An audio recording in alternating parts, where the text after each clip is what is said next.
Hi and welcome to the Creative Agent course. The first thing that we're going to be looking at in this course is trying to identify your key strengths that you have and particular interests you have, and how you can align that to particular market opportunities to find the sweet spot of the things that you're best focusing upon, and then other topics looking at different skills you can develop to be able to increase your productive output in that particular niche that you've identified. So in this first topic, what we're really focusing upon is identifying what that niche that you could effectively occupy is, and then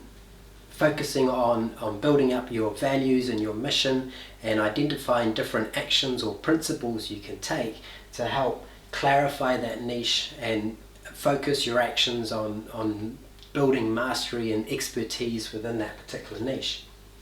So in this first part, what we're going to try to do is look at some different frameworks. So we're going to look at the Briggs test and the Clifton Strengths Finder, and they will help you identify what you're particularly good at, and then you can also think about what activities you particularly enjoy doing, and then we'll look at how you can identify different market opportunities. So for this first one, the Clifton Strengths Finder is an online test that you can do, and when you do the test there will be a series of questions that will identify key skills that you have in 4 different areas. So the 4 different areas are the executing area, so these are individuals who are very good at getting things done, they're very focused, they're very driven, they're very structured in what they do. Influencers are people with good motivational, interpersonal skills. They're very good at communicating ideas and getting others on board and promoting an idea. There's relationship building people, so they're very good at the interpersonal dynamics and team building and getting everyone working together collaboratively. And then you've got the strategic thinking type people who are very good at identifying new information, processing that, seeing the interconnections between things, and then coming up with strategic new ideas. So they're all useful and vital skills in developing a business, and by doing this Clifton Strengths Finder you can identify which ones are your particular strengths, and then you can identify other people who you should seek to work with who have strengths in different areas to you, who can help complement your skill set. And then you can think about, in this topic, how your actions can really focus on the areas that you're good at, and then how you can supplement that by bringing in other people with different skills. So if you did this test, for example, and it came out with strategic thinking and relationship building skills as being some of your key things, it might have come back with things like individualization maybe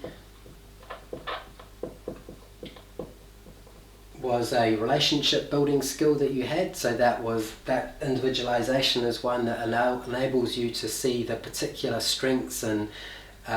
different ways of dealing with different people on an individual basis. It may also come back with some different strategic thinking skills. So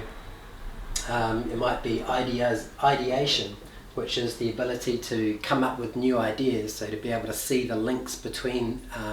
information and then process that and come up with new ideas. It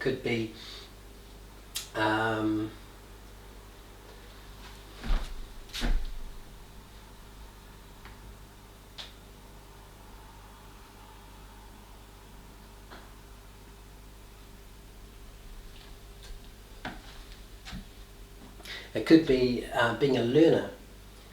which is the ability to actually find information and absorb that information and put it into your mental frameworks that you have. Or it could be input, and that's the ability to take the new information and to process it and categorize it and see the structure and connection between ideas. So your strength finder might come out with these as being some of your key strengths, and that would identify that this area in particular is a strength of yours with a little bit of that area, and then that would identify therefore that you need to bring in people with different skills in building a business that requires these other skills to also make that business effective. But these areas here are the areas that you should focus on yourself and building products and services that are aligned with your key skills here. The other framework you can use is the Myers-Briggs personality type framework, and there's 4 different scales that they use, and they identify 4 kind of key personality traits that everyone has, and there's always a scale for each one of those traits, so you're never quite one or the other, but you're somewhere along that trait. And normally everyone has some sort of preference to one or the other, and then you can, given the letter for that particular trait, which is not to say that you don't have the opposite trait as well, but you kind of favour expressing yourself in a particular way. So the first scale that is used is the introverted-extroverted scale. So again, it's an online test that you can do, and it asks a series of questions, and you'll generally lie somewhere along the scale. And if you favouring the introverted one, for example, you'll be given the I letter. And then so introverted, extroverted, the introverted people are the ones that tend to process things internally and think about things before expressing themselves, and they tend to be a bit more quieter and withdrawn because they like to be able to process things internally before expressing things, which tends to make them a bit quieter. And then there's intuitive and sensing type people. So the intuitive people are the ones that are more impelled to make logic of the outside world by a kind of a gut or an intuition that they have. And then the sensing people see they're sensing their environment, and they'll make their decisions based on the information that they're gathering from the environment rather than being propelled inwardly like the intuitive people are. So again, based on this series of questions that you do online, you'll be given a letter depending on where you sit on the scale, and you might be favouring one of these more than the other. So you'll be given, if you are favouring the introverted one, you'd be given an I letter. If you favoured the intuitive one, you'd get an N. And then for feeling and thinking, so feeling people are more they're more driven by this kind of internal world of feelings, as opposed to the thinking ones, which are more kind of detached, more logical, more kind of categorical in how they think about things. And again, based on your questions, you'll be given a score somewhere. And if you're slightly more on your feelings scale of things, you'd be given an F. And then the perceiving and the judging. So the perceiving, again, more kind of internally processed. So they'll see the kind of the big picture of things, and they'll see the interconnections, and they'll process information in context of how it fits into that big picture. And then they'll make their interpretations based on that kind of framework, rather than judging people, which are more kind of linear, more logical, more sequential in what they do, and they tend to be more kind of linked to this kind of side of things. So if you're more thinking, you're probably more likely to be judging as well, because you've got that kind of logical, structural, mental framework and how you process information and make your logic in using that information. So if you come out again on this side of things and with a P, and you add up all these different traits together, you would come up with an INFP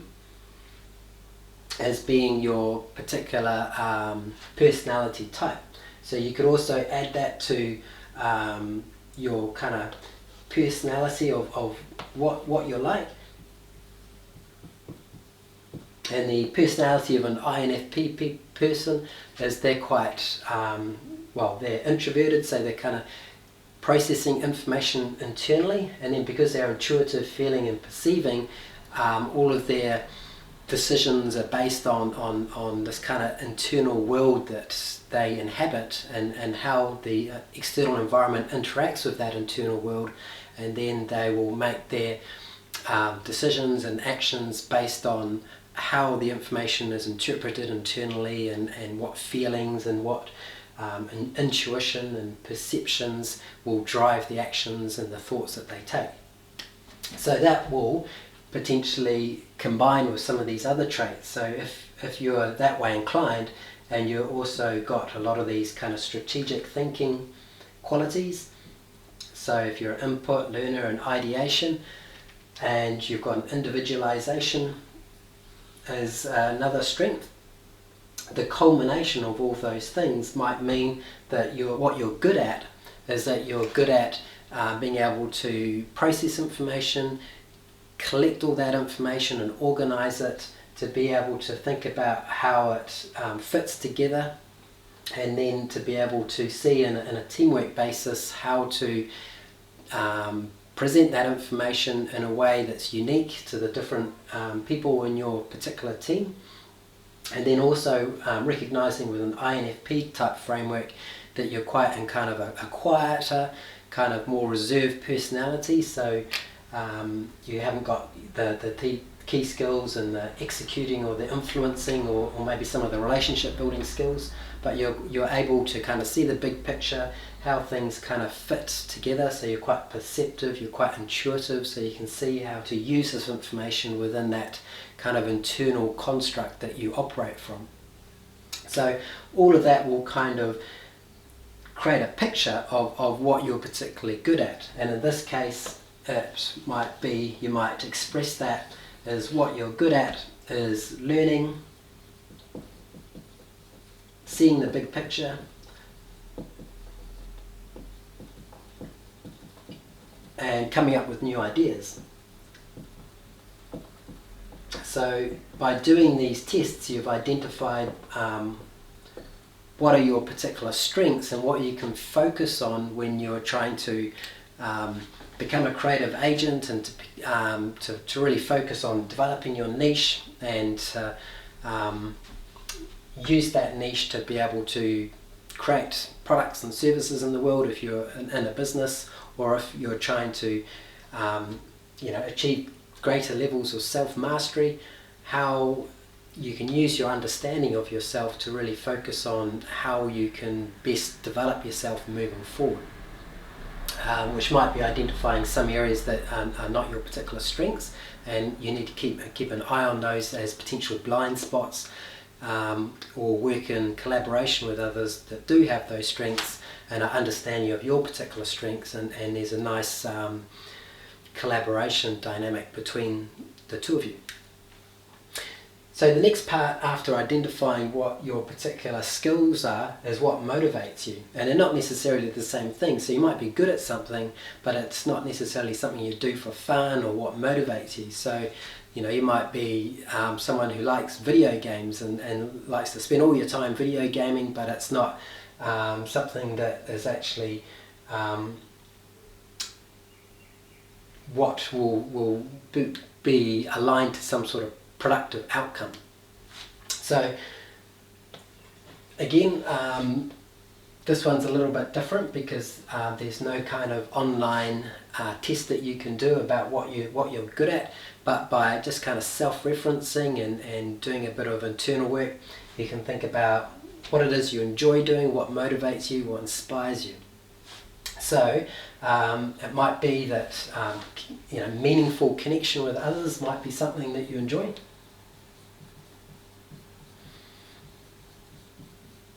It might be, particularly if you're coming from that kind of context of someone with a skill set in learning and ideation and stuff, it might be something that finding out new ideas.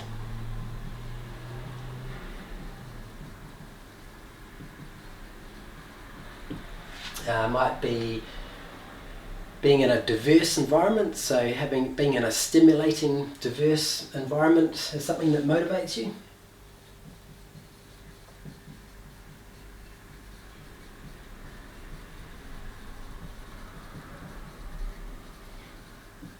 And then you've got to think about where there is an area of need. So particularly in relation to what your things are that motivates you and what you're good at, you've got to kind of think about in that context, where is the things that there's a demand for. So there may be a demand for if you're good at, for example, learning and coming up with new ideas, that might be a skill that you can harness. So other people, for example, might not have those skills. They might be very driven, kind of directive, they might have the sensing, thinking, framework quite strongly ingrained, but they're not so good at kind of intuitively seeing the big picture and how the information can kind of fit into that big picture to create innovative new ideas. So there might be a need to see the big picture, to come up with new ideas,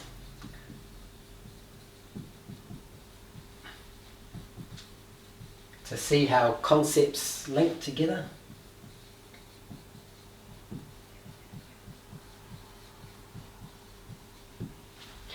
And then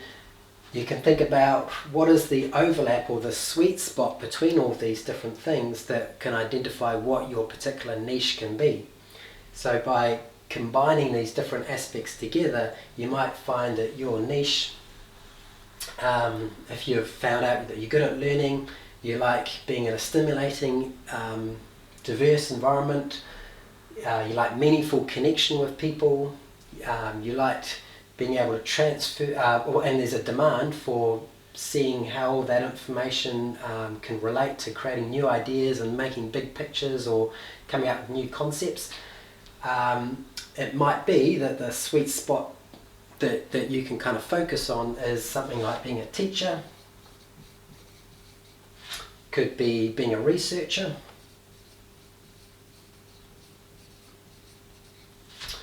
might be a psychologist, or it might be an entrepreneur.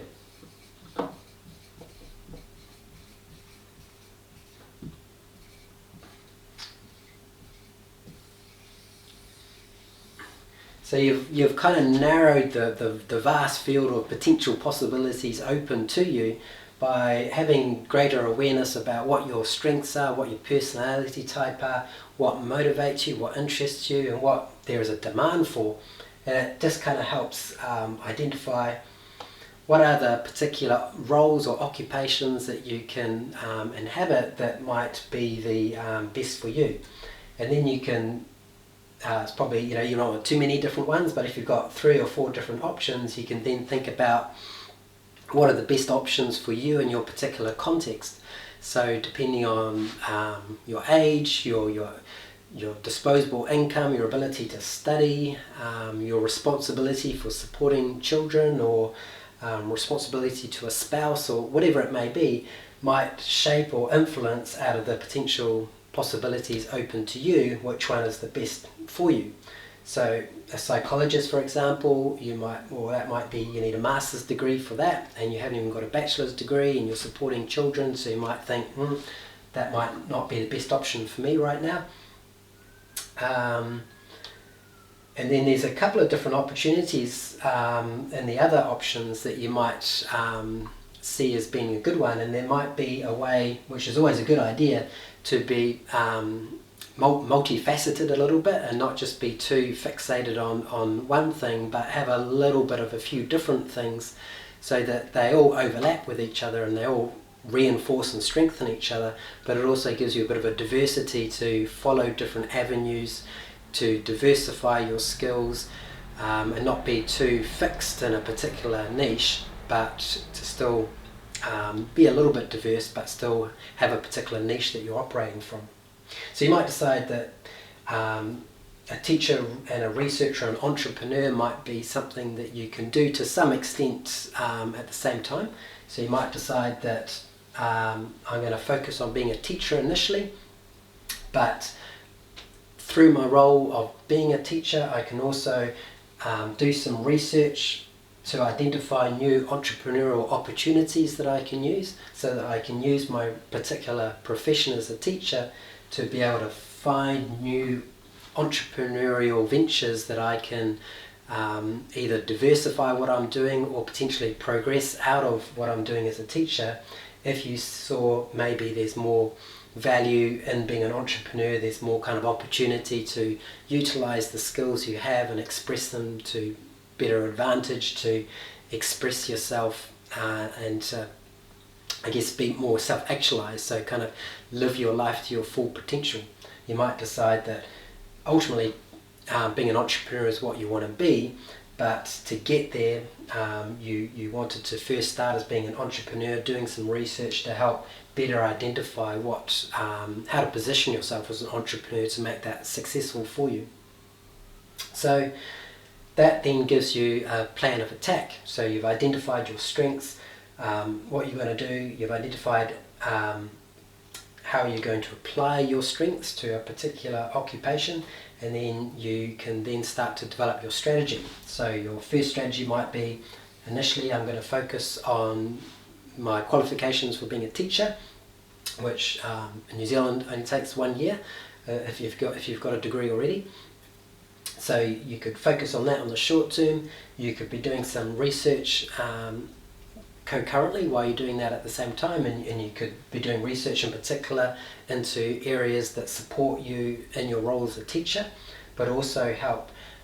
create that link to these entrepreneurial opportunities. And it might be, say, presenting an online learning business. It might be a way of using these teaching strengths and your ability to process information and come up with big ideas to create an entrepreneurial opportunity for yourself in online learning, perhaps, that used your teaching strengths. So then that maps out your strategy. It maps out how you can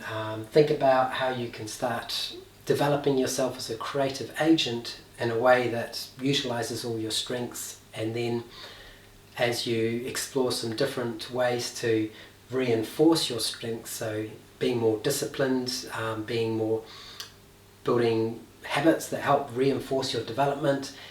looking at your health and your movement and all the different things that help reinforce the strategy that you've developed to better express your potential in the world.